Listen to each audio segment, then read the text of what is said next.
David, thank you for sitting with me here today and holding a conversation interview. So you're the CEO of Kripalu Yoga Center in Lenox, Mass, which is where we are right now. And as Kripalu's CEO, there's a lot of responsibilities and a lot to see and a lot where you put your own vision into it. And in a little while, I'd like to talk to you more about it.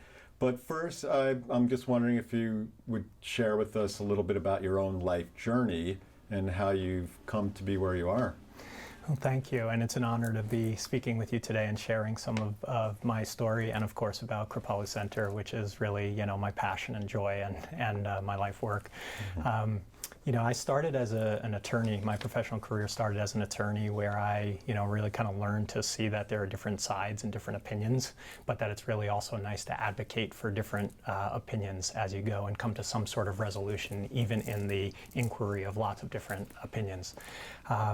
And my legal background, I think, has served me well in my professional career, but it really wasn't my passion in life. Mm-hmm. So pretty early on in my career, I decided that, the creative spirit that was inside of me and wanting to be expressed was more important than continuing a career in law.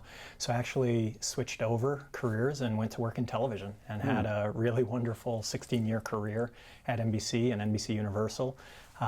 Which was really the gift of my life and one of the most influential experiences that I can ever have. Watching, the world unfold on a daily basis in front of my eyes and being part of the entertainment and news business was really a spectacular experience. Yeah. So let me ask you on that. You're a lawyer. Did you wake up one morning and say, I'd like to work in television? Pretty much. There was something that was growing in me. I think, as I became older and a little more in tune with some of the practices like yoga and meditation, I started to do a more deep listen to what was going on inside of me and not just dismiss some of the urges. So while you were a lawyer, you were already doing yoga and listening? I was meditating at that time, or I should say I was trying to meditate, because I was a beginner, still am a beginner, but I was a beginner trying to learn meditation from books in law school as a way to cope with the stress of law school and the beginning of my career as a lawyer. And in those practices, I was finding not a whole lot of success, like a lot of people who start in meditation. And ultimately, what was occurring for me was I was realizing that I didn't have a stable enough foundation for the practice. So I was, in one sense, being really disciplined in my studies, and then in my relaxing time while I was trying to meditate, I was trying to be so disciplined in that it actually wasn't getting me anywhere. So I started to take a step back and start to listen inside a little bit more and say, David, what is it that you want? Who are you? And why are you doing competitive meditating? And out of those inquiries, I started to discover that actually I wasn't in the right field for me. And that the creativity that I had had as a kid and throughout my adolescence wasn't being expressed. So being young and willing to take some chances, I dove in and I said, well, why don't I give television a shot? That was always my dream. I wanted to work in the entertainment business. And specifically, I wanted to work for NBC, which was a bit of divine grace, I think, because I don't know why I wanted to work at NBC, but that was where I wanted to work. So I took a leap of faith. I found a way into NBC at in the NBC Page program, one of the entry-level positions, left my career in law, and figured that I'd give it a go. And from those humble beginnings, really had a window on the world, as we call it at NBC, and stayed there for 16 years. Yeah. So that's interesting. So if your story ended right there, and I'm talking to you, David Lipsius, executive at NBC, it's a really inspirational story on the one hand that change you made and that you kind of connected to something from a younger age. Because it brings up something I remember reading. It was from a book by this man, Walter Murch. He Academy Award winning film editor, and it was about finding your passion. And he talked about that when you're looking for your passion, the kind of work you want to do, harken back to the age of 11 and the things that really excited you then, and that's the thing that you should go towards. So does that ring a bell? It does. It really resonates. And I think that, our innate natures have some amount of fixed opinions and beliefs and desires. So when we're kids, we actually know who we are. And then we go through a process of unlearning it or being told that somehow it's bad or wrong or not appropriate. In my case, I can't point to anything that took me off the path. Actually, I wanted to be a lawyer from when I was a young kid because I loved to argue. And I loved to find ways to kind of find a way to, maneuver through conversations to resolution. And that was true. At the same time, my other side was also trying to express, and being creative through drawing and painting and doing other things was always part of my upbringing. So I think that we're not one thing, and I wasn't one thing as a child and somehow lost that. I was actually having two experiences that were both equally valuable, and I needed to explore one first, and then I needed to explore the other. I think that's true of a lot of folks. Yeah. And it's interesting, you went from a field, that law, which can be very contentious and conflict-oriented, to something creative and collaborative-oriented. That's right. Well, I always looked at the law in that way. I always had that view of the law once I got to law school, which is this isn't about conflict, it's about resolution. And the laws can help guide us, but ultimately it's about human beings sitting down at a table and trying to come to some resolution on a complicated matter. And the law is obviously a good guide in that. But what was most fascinating throughout was, how do we resolve this? Because there are no two people with the same opinion. Nobody has the same life experiences, and we're a combination of everything that's happened to us in our entire lives, and according to some, in past lives. So I'm sitting here in one place with an entirely different life experience, and you're sitting in another place, and we might have conflict over some issue. How do we come to resolution on it? That was always my interest in the law. So you may have used the wisdom of King Solomon as a lawyer if you stayed in that field. I wish. One can only dream. So when did yoga enter into your life? So I was not performing very well in meditation, which I say on purpose because it's obviously Olympic meditator. That's right. Yeah, I wasn't having much success as a early meditator in the 90s. In 1999, I actually went over to Nepal for a month to explore my interest in Tibetan Buddhism. And in your professional world, where were you then? I was a freelance producer at NBC. Okay. And I asked them to take a short leave to go explore this spiritual side. And they thankfully were respectful enough and liked me enough at the time to let me go take an extended vacation. So I went over to Nepal. I was hanging around these Tibetan monasteries, just trying to absorb what I could, learn how to meditate in that way. And lo and behold, I got exposed to this practice called yoga, which I hadn't really seen other than in books. And it was through that experience that everything shifted for me, because suddenly here was an entry point, a physical practice that allowed me to actually work out some of the energy before I would sit to meditate. So yoga became this fantastic methodology for me to actually get me into a seated position. And being an athlete and a physical person, I needed that physical experience before I could actually learn how to meditate. So then your month sabbatical ended, you were living in New York City, That's right. working at NBC, and you just continued on that path. I continued on that path. I continued studying yoga at various studios in New York City and on my own. I read everything I could and studied as much as I could. And then a few years later, I think in 2006, I decided that the way to become more skilled in my yoga practice and to go deeper was to take a yoga teacher training.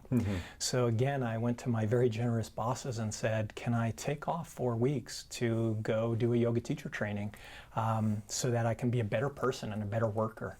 It wasn't just for me. I knew back then it wasn't just for me. It was actually about how can I be more effective and more skillful in my life. And if I didn't take these short sabbaticals, these retreats, to go explore that side of myself, I don't think I would have been as effective or successful in my career at NBC. Thankfully, my bosses agreed. I went and then did my yoga teacher training, and that's really when the light went on for me, that there is an entire world of experiences available to people, and each one of us may need a different entry point, a different practice, a different yoga style to resonate with us so that it can meet us exactly where we are in that time of our lives. And then, lo and behold, it's such a vast subject that it can actually continue on with us throughout the course of an entire lifetime of continuing education in different aspects. And so with this deepening knowledge that was really speaking to you at a deep level, and you're working at NBC at the same time, did you start finding a dissonance, or were you able to integrate it all? Yeah. Obviously, you're not at NBC anymore. That's right. Integration was definitely what I was after. The yoga practices for me were always about living a high performance life. And I know that sounds funny, a little different than what I was speaking to in meditation. I wasn't using yoga practice to be competitive. I was using it actually to be more skillful and successful in life in everything I was doing. My work, my relationships, finances, all of it.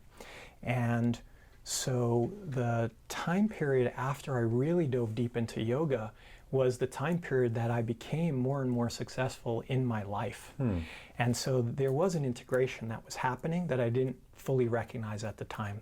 And for me, it was never about dissidence. It was actually about bringing these different sides of myself together and finding a way to bring spirit into my daily work, no matter how intense it was, and at the same time being able to let go of that very intense work at the end of the day and be able to do those practices that really fulfilled me. Yeah. So there was no existential dilemma. You were integrating this, but then you left your career and vice president at NBC, which a lot of people would have loved to be in your shoes, not to leave, but to be there. Yeah. So what happened? What year was that you left, and what happened? Yeah, I left in 2011 after almost 16 years there. I had really completed my journey, and yoga was opening up new doorways for me.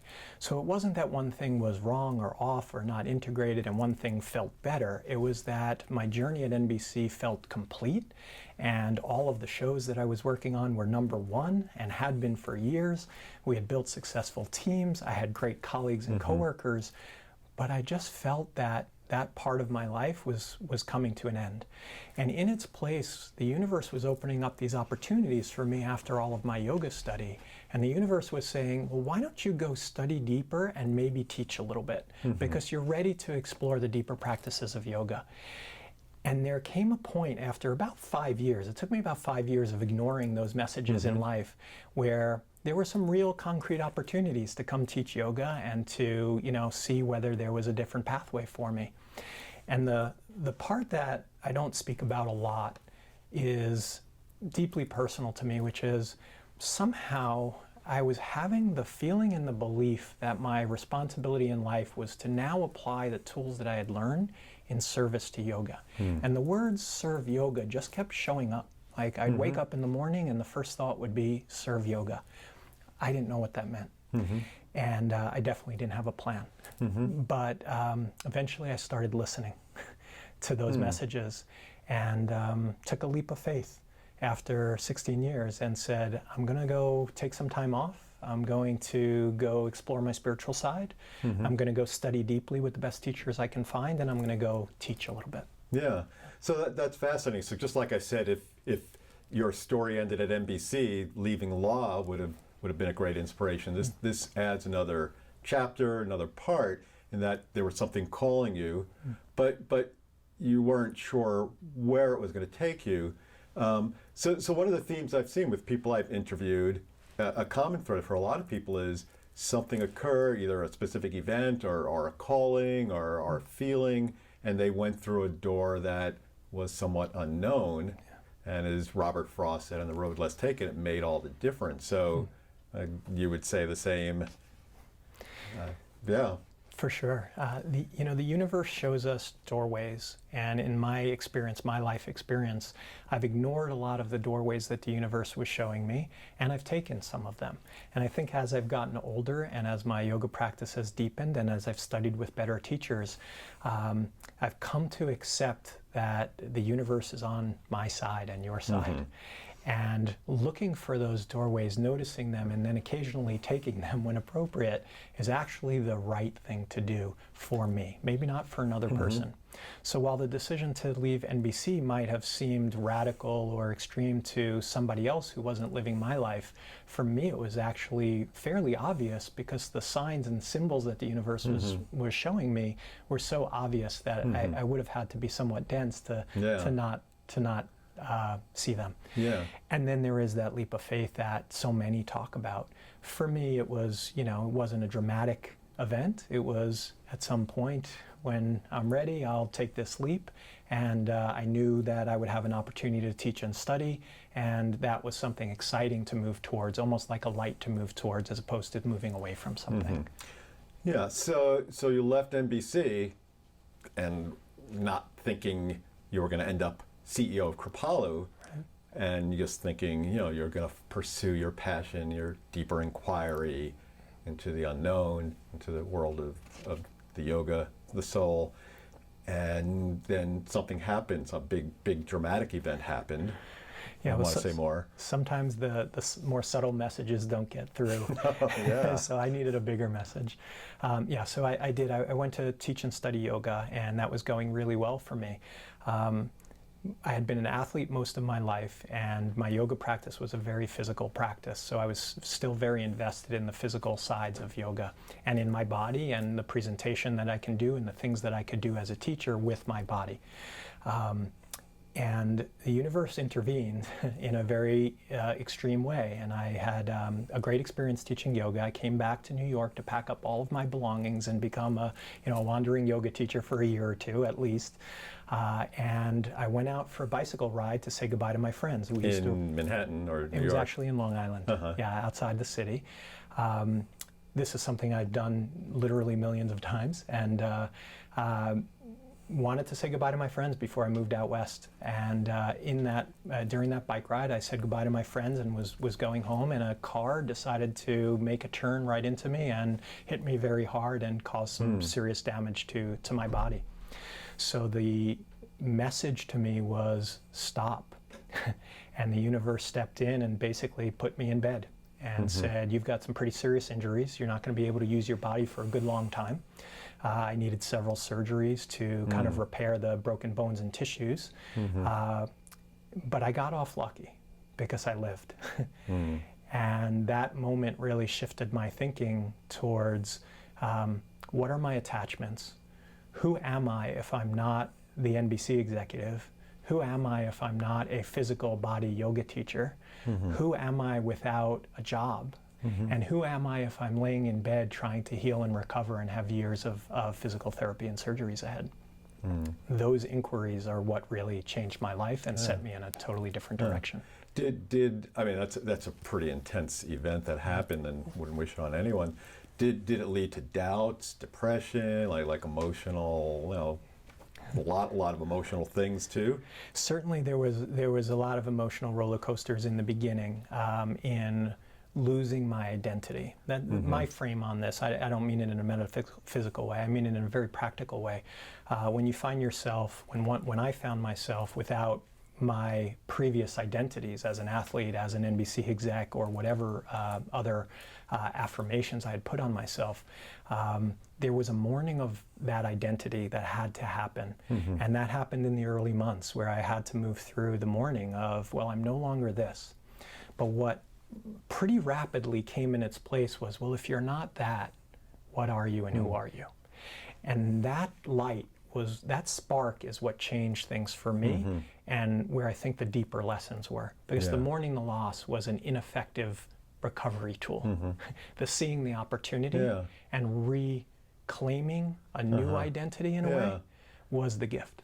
So that's really powerful that you didn't get stuck in the story. I mean, you had a dramatic story, you could have really felt the victimness of it, but you went through a dark night of the soul, but you came through and really used it as a challenge to understand where the new David was. One of the things that deeply helped me in my recovery, because I was in bed for a while, and really a laptop computer was my only contact, and I started researching other people that had the types of injuries that I had. And then, of course, inevitably, with the power of the internet, there's all sorts of other things that you can see about people who are suffering or injured or have, physical abilities that have been compromised. And so it didn't take me long to realize that I was lucky and that other people have it so much more challenging than I did. My prognosis was good, and I had great care and great doctors and all the benefits that anybody could have in life. And here there was this world that was opening up to me of other people who were suffering so much worse. And so really starting to understand that I was lucky to have lived began a process of kind of euphoric life, which then settled into just a nice joy.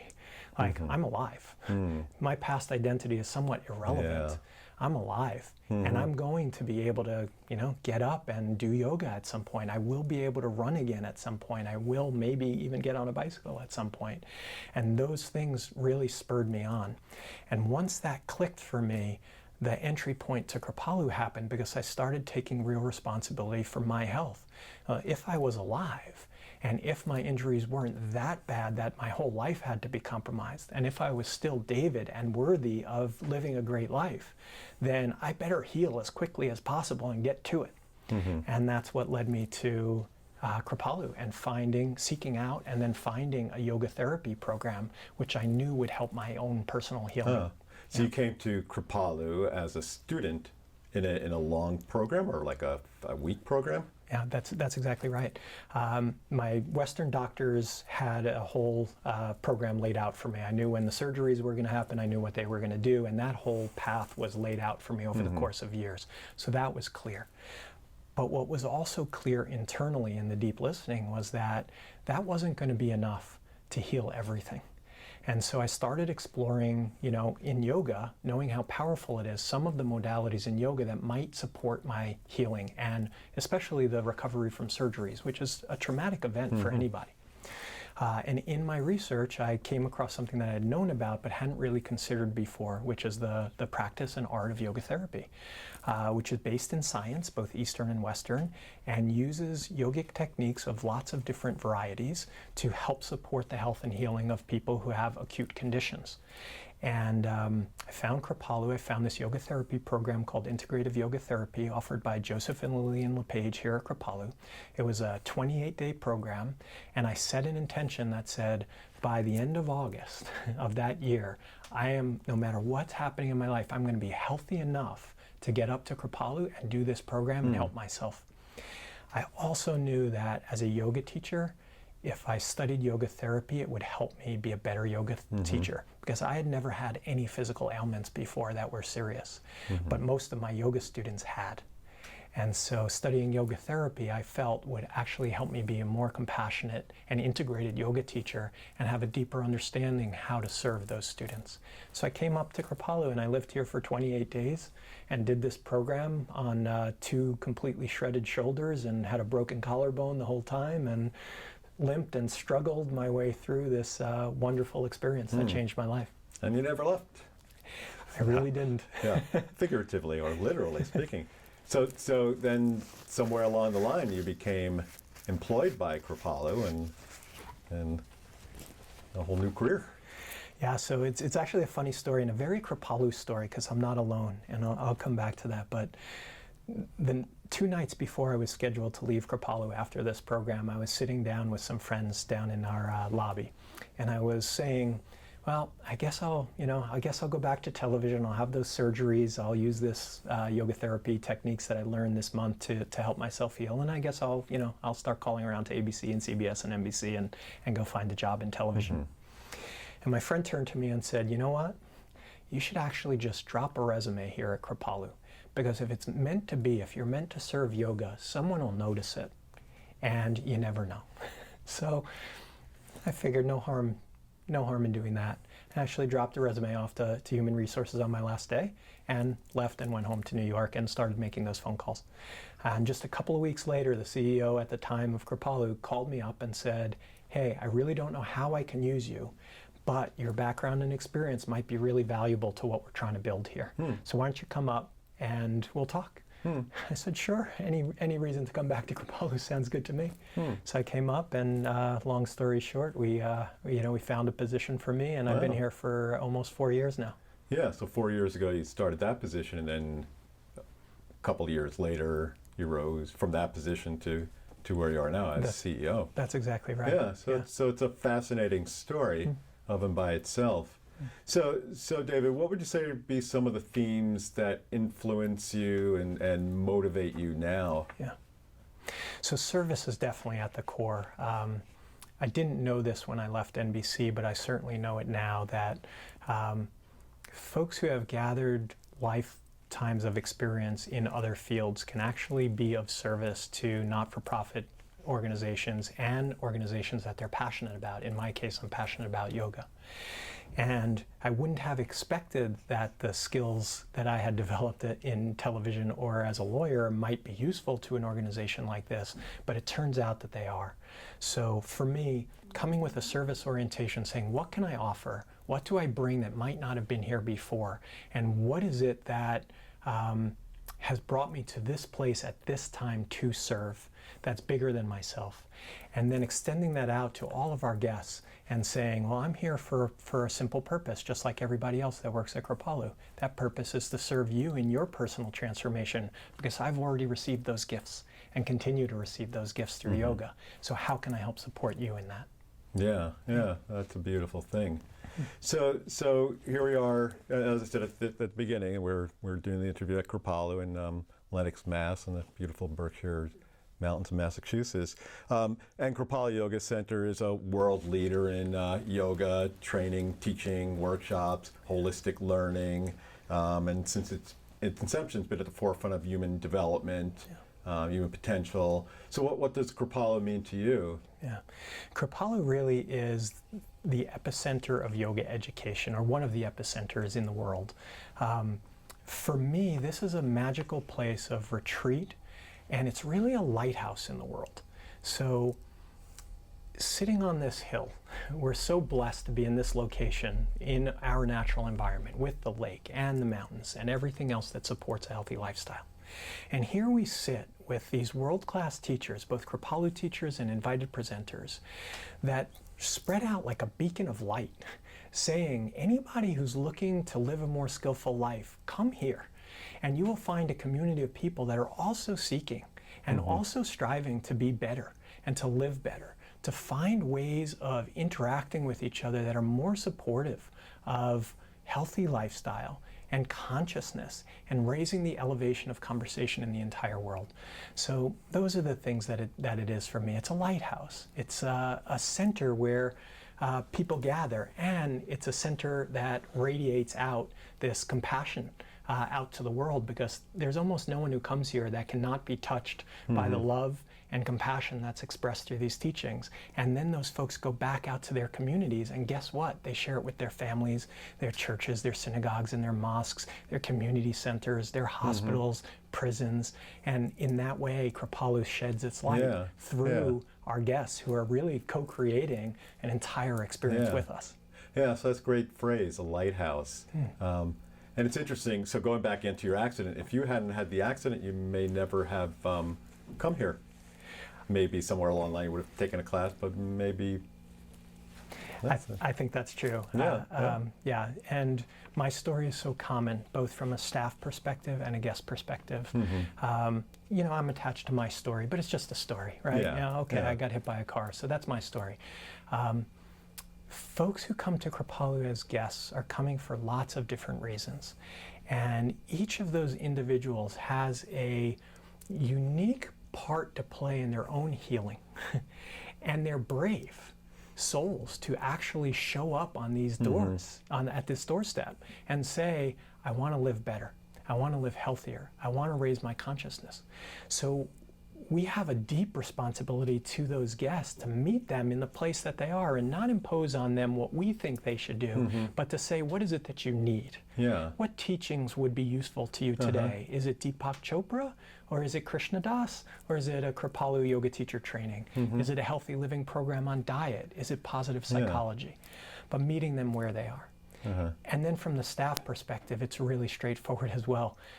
Again, I'm attached to my story, but there are 450 people here that have each been called to do this work in their own unique way, each with their own gifts. And every one of them has a story like mine, a story that said, well, I can choose this path in life, or I can go serve at Kripalu.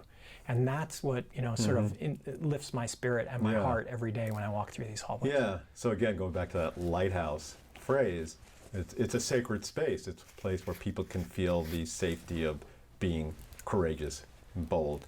And that brings back Matthew Fox, the activist, former Catholic priest who I interviewed in an earlier time. He had said a phrase, the first sign of spirit is courage. And it's really, it takes courage to be willing to listen to yourself. I mean, you make your story sound easy, but there's courage there, and other people have a lot more difficult time to feel that courage. But again, Kripalu as a lighthouse, a sacred space, gives people the courage to be courageous in a way. I concur completely, and I love that phrasing, Michael. It's we call our guests explorers. They're people who are willing to actually step out of what we might consider their normal lives, their everyday lives, and go explore a different level of consciousness or explore different ways of being. And we see ourselves as guides. We're not experts, right? And we don't know everything, but we have been in a lot of those places that they are. Places of fear, places of shame, places of injury, places of disease. And in our staff, you find people who have been through those experiences and can speak to them and understand at that true connected level and say, you're safe here. And this is a place where you get to actually explore this life, even with those fears, those diseases, those things that might seemingly hold us back, and turn them into something that actually serves you in life and allows you to propel yourself forward in a really positive way. Yeah. And not everyone's going to go off and become a yogi, but they're going to go back to their corporate job or whatever, but they're going to bring their heart with them. Yes. I always say to people, don't quit your job as a TV executive and go be a yoga teacher, right?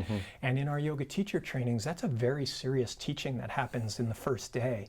It says, we tell all the students, this is not the time to leave your spouse or partner. This is not the time to quit your job. You're going to experience things through yoga that you wouldn't normally experience. And what's most important is that you learn some of the techniques to bring home to you so you can live a successful life in your actual life. If your life calls you to go be, yogi in a cave at some future point, that's certainly something that people can do. But that's not what we're teaching here. We're teaching people the skills to live more fully and more alive. We want people to thrive, and really our only singular goal is to say, there's this science. It's called yoga. And really, in its vast canon, it has answers to almost any human ailment or condition that any of us might suffer from at any different time. And the alleviation of that suffering is largely in our control. So how can we learn the tools here at Kripalu in a safe place so that they're actually integrated and digested and available to us when we go out into the harder world, what we might call the working world or the real world. Yeah. Ultimately, there'll be no separation between the real world and the yoga world. Yeah. But that takes some time. Yeah. So that reminds me of words of wisdom that were said by the namesake of Kripalu Yoga Center, Swami Kripalu. He said, seekers who believe they must practice yoga only in the meditation room are under a great illusion. They must practice yoga in society as well.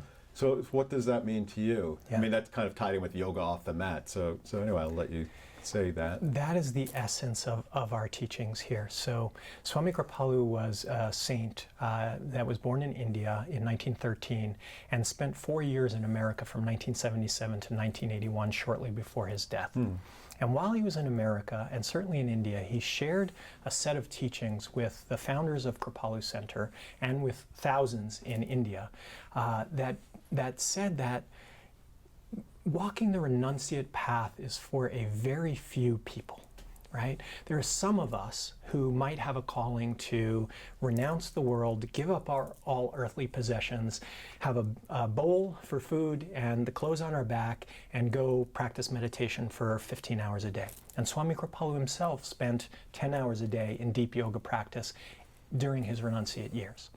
But his core teachings actually have so much more to do with what we call householders, the regular folks, you and me, people who are holding jobs, people who have families, people who have responsibilities in society. And yoga is most effective when we are sharing it with others by living this conscientious, positive, healthy life. So all of the tools we're teaching at Kripalu really come from that. And the beauty of a retreat center, he also talked about retreat centers as laboratories, places of experimentation.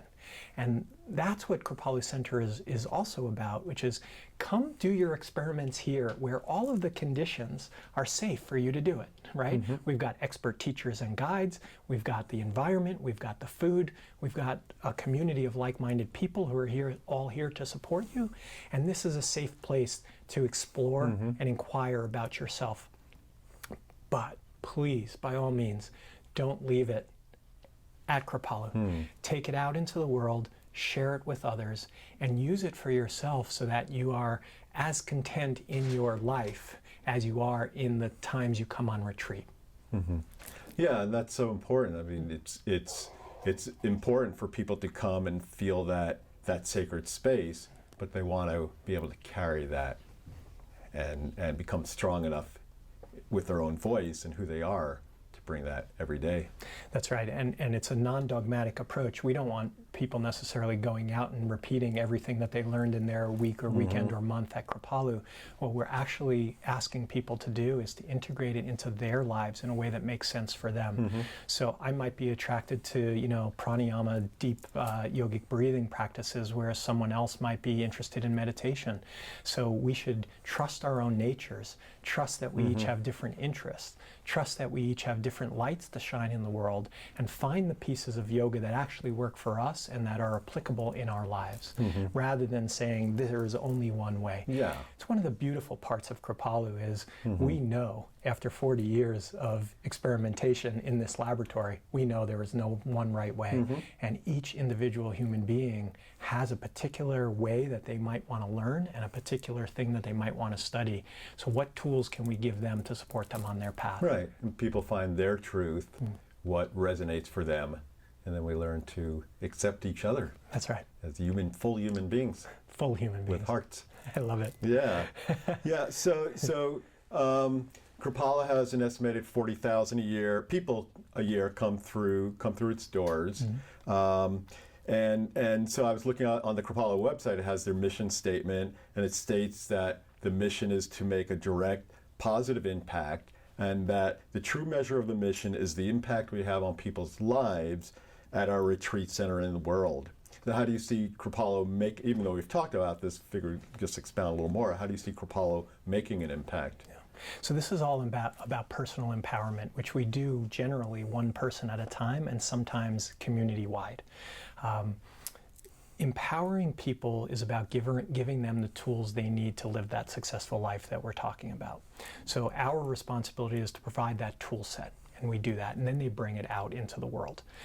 Kripalu also has a different way of delivering its mission that isn't just that one-on-one guest experience, and it's about how we work with communities and organizations to support them to make fundamental shifts in their consciousness. And that's some of the most exciting work we do. Nothing beats the one-on-one, so don't get me wrong, nothing beats seeing somebody show up from New York City or Boston or Chicago or Tulsa on a Friday, coming from what they might consider their outside life, right?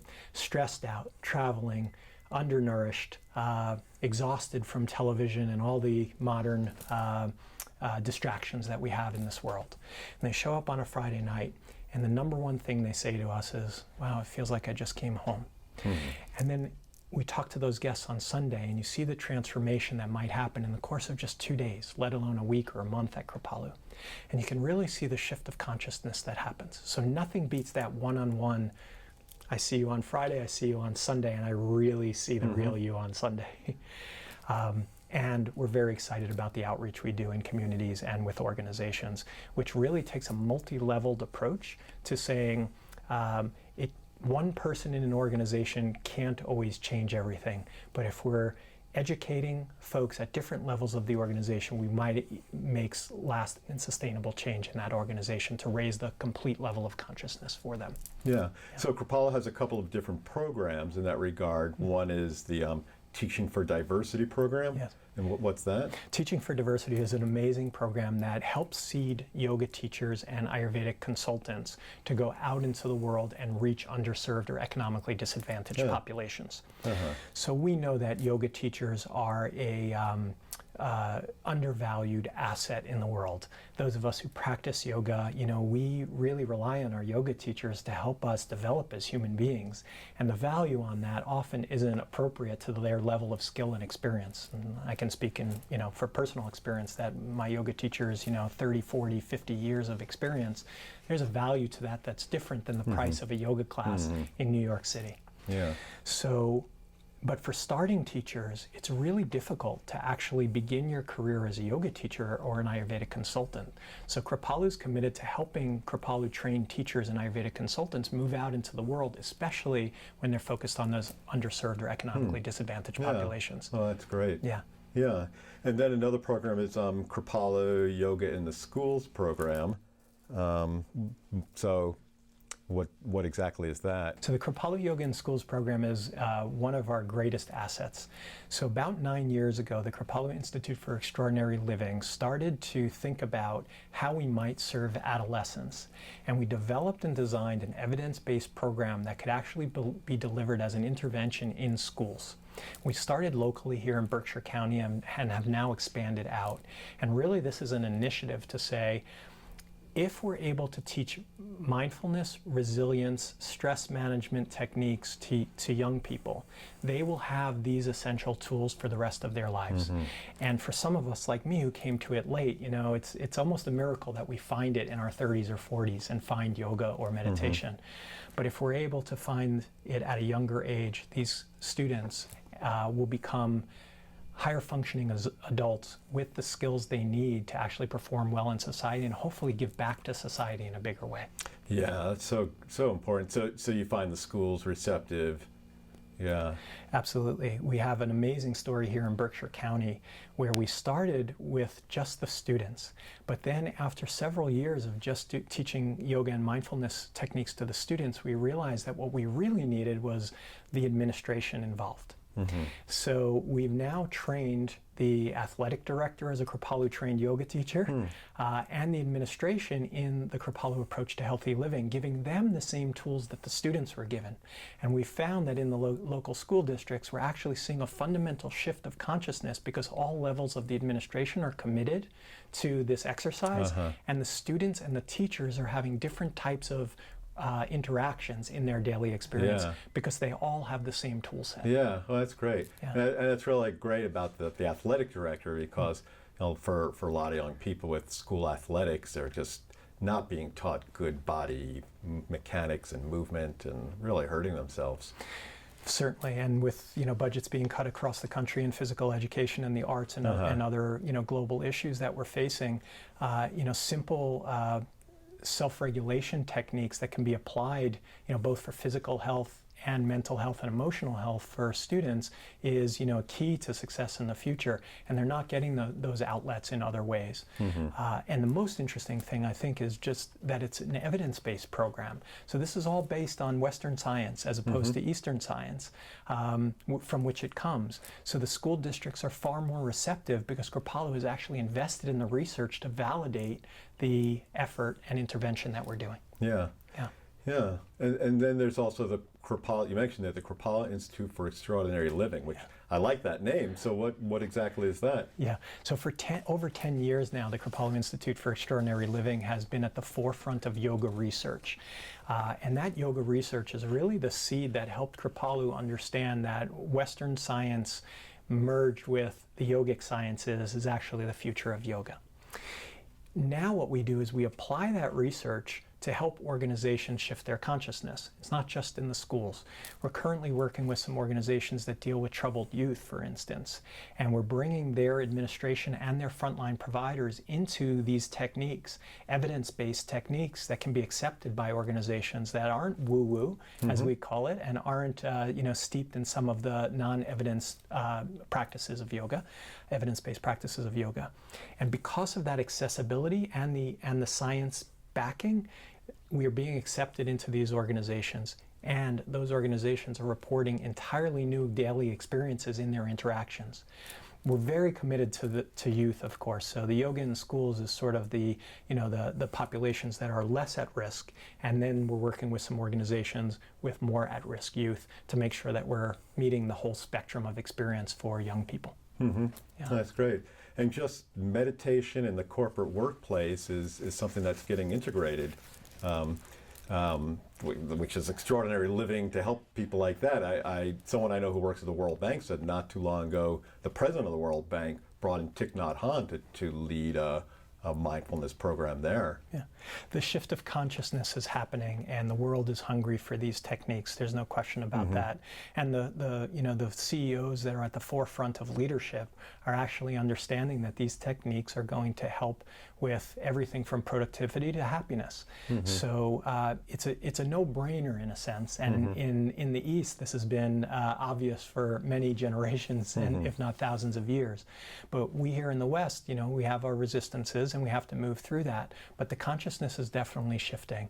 And Kripalu is there to, I talk a lot about how Kripalu wants to meet people where they are. So some folks who might be interested in yoga are definitely looking for the deep spiritual practices, and they're clear about it, and they want to come to certain programs, and they want to go deep into this other avenue. Whereas some of the CEOs that come to Kripalu are more interested in, give me the evidence base, give me the things that are safe for my workplace, give me the things that might not be too troublesome to move through in an administration or a corporate structure. And I think that's one of the unique positions of Kripalu in the world, is we actually offer both in our educational model and can speak to those different audiences because we have experience with all of them. Yeah. Yeah, so David, you've been the CEO here for a couple of years, so I'm sure your vision in collaboration with the group vision is coalescing more. What would you say are plans that you have for the near future and perhaps long-term future? Yeah. So this is all about expansion of yogic education. When all is said and done, our core mission is to empower people through yoga. So the simple answer is we want to offer more educational opportunities across the wide spectrum of yoga education, and we want to make sure that we're a lifelong learning partner for those who are interested in these subjects. So we call it a deepener path, which is some of our short-term goals involve creating access points and opportunities in yoga education that haven't previously been available for yoga students and yoga teachers. So in the next couple of years, you'll see much more depth practice opportunities for students and teachers, which is a real gap, frankly, in the world. To be able to find these practices. Kripalu might be the only place that's saying, we're going to put a stake in the ground on this and go deeper. At the same time, we've got a long-term vision to really become, a university-level yoga educational center with an expansion of our research arm, a significant expansion of our scholarship program, and a significant expansion of our outreach efforts, because we really believe that providing access and inclusion is a key part of our social responsibility. Oh, sure. Right, so you have a scholarship program. I remember reading that. We do. Yeah. We reward $500,000 in scholarships a year, which is very significant for a not-for-profit like us. And that really provides access here at the retreat center. Over time, we obviously want to increase that scholarship amount through donor support, but we also want to continue seeding things out in communities so that the gift of Kripalu isn't only accessible to those that can come to Stockbridge and Lenox, Mass. And so when you mentioned a university level, do you mean like university in the traditional conventional sense? Well, we're always going to be a spiritual institution and an educational institution. So there are things to work out and ways that we want to think of ourselves that aren't so linear, if that makes sense. Yeah. Kripalu is a very unique place, but absolutely, we're looking at accreditation. We're looking at partnerships and relationships. We're looking at online learning, and we're looking at lots of opportunities to move out into communities and looking for friends of Kripalu who want to help us do what we've already been doing here in Berkshire County and in Boston, and see if we might be able to do that in other places. Right. So it's expanding that sacred space and that lighthouse out into further and further reach. It's a social movement of compassion. Yeah. The word Kripalu means being compassionate. And what we're really trying to do is say, hey, let's all pick up the banner of compassion and spread it as far and as wide as we possibly can and change the world. Let's change the world. Yeah. Yeah. So saying that, it's change the world, I'd like to segue into, let's say, like bigger picture questions which tie in with Kripalu's mission and changing the world.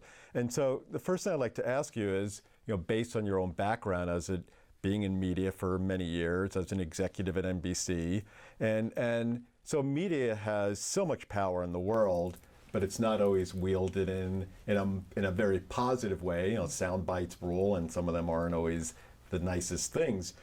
How would you say that media could be, and do you think media can be a force for good, and how could that be possible? Yeah, I actually believe that we've started to see this shift. So, if you watch local news, for instance, and I'm a news junkie, I come from entertainment and news, so I'm deeply invested in it and I watch it closely. But if you watch local news, of course, much of local news is negative stories about crime and injury. But if you start to watch the national landscape of news, there's actually a renewed interest in these healthier, more conscious stories that actually uplift and inspire.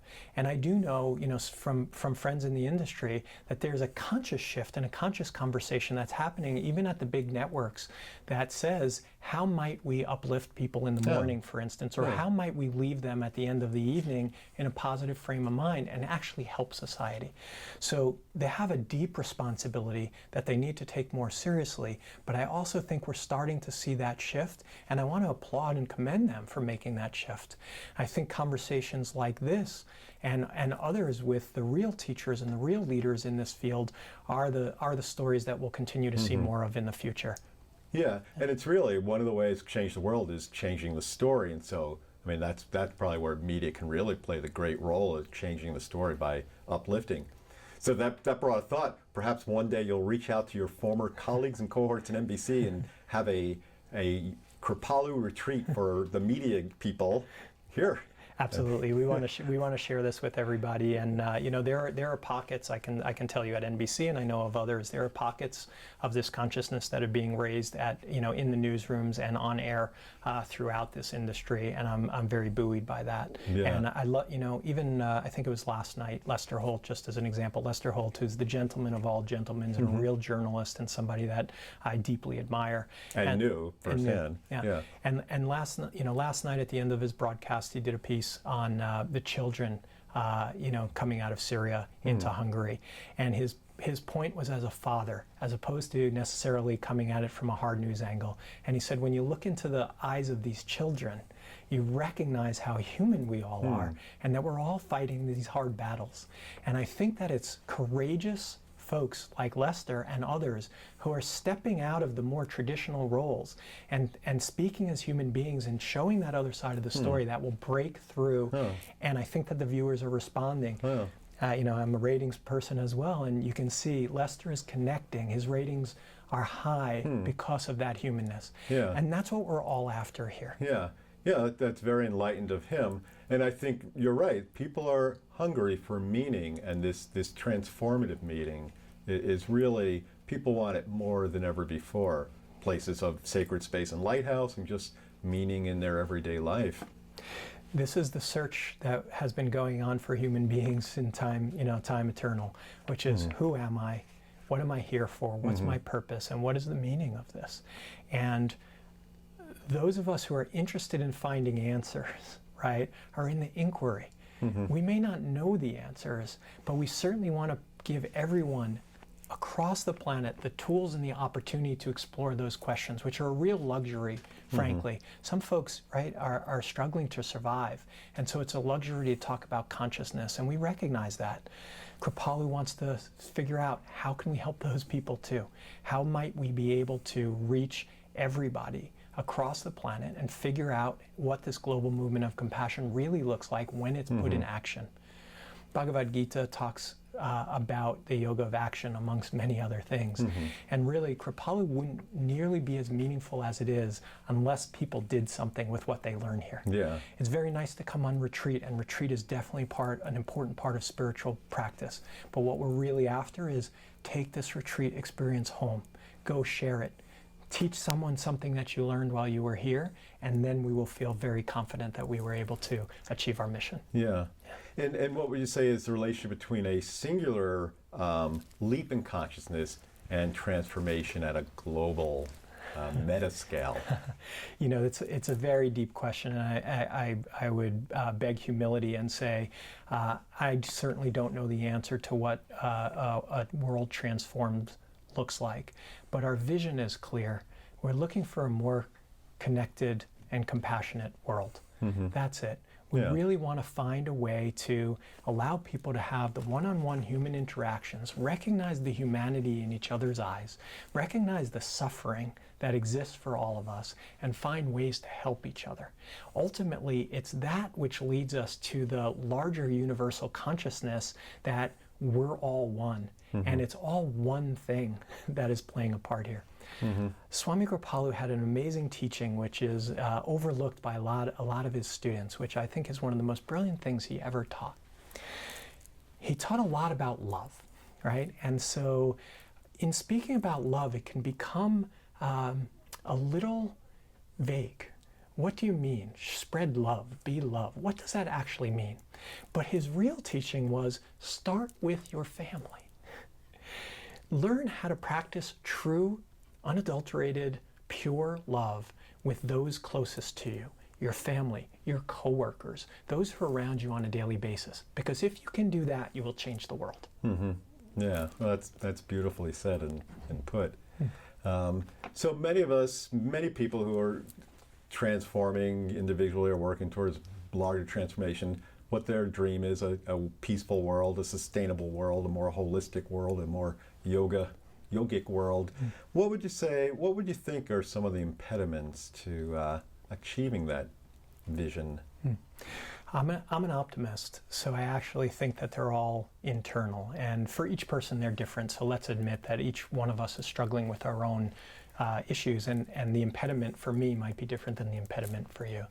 But I actually think that there is no barrier to this. Some of the most interesting yoga teachings I've ever received from teachers, which I'm very grateful for, says that this isn't about building skill set, and it's not about adding things to our yoga resume, and it's not about accumulating hours.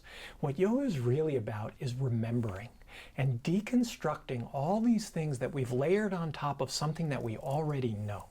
So the real impediment is that we are not seeing clearly what's already inside. And once we tune in, it's right there for us, and the impediment evaporates. That's the magic of yoga. Consciousness, we're connected, none of us is actually separate. It's enlightenment and happiness and joy and peace and love and compassion are already available inside me, and all I need to do is wake up and remember. So that to me is an unbelievable opportunity. So the impediment goes away really quickly when it's on me. So more being and a little less doing are a good formula. Yeah, doing and being are always in an interplay because we live in the world. And deconstructing the armor that we've created around ourselves is the way we connect. Yeah. And once we can do it one-to-one, it becomes easier to do it in groups, it becomes easier to do it in society, it becomes easier to do it with our families, our friends, our coworkers, and then guess what happens after that? Yoga teaches this for thousands of years. After we start seeing those connections, you can't unsee them. So then the whole universe becomes your playground for connection. Yeah.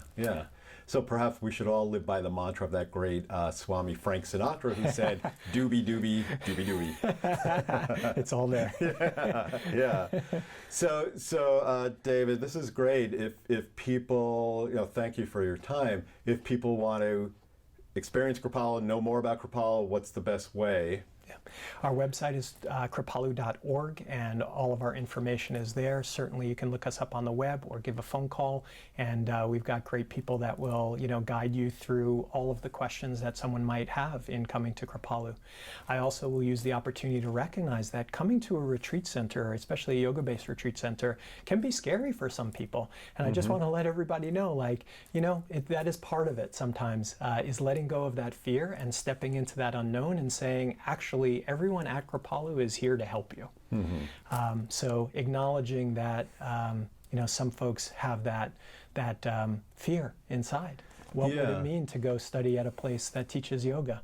Well, come and see for yourself, and I can assure people that they will find something very welcoming and accessible. Yeah, so that's a great point you make, because it is a very safe, warm, welcoming, loving environment here.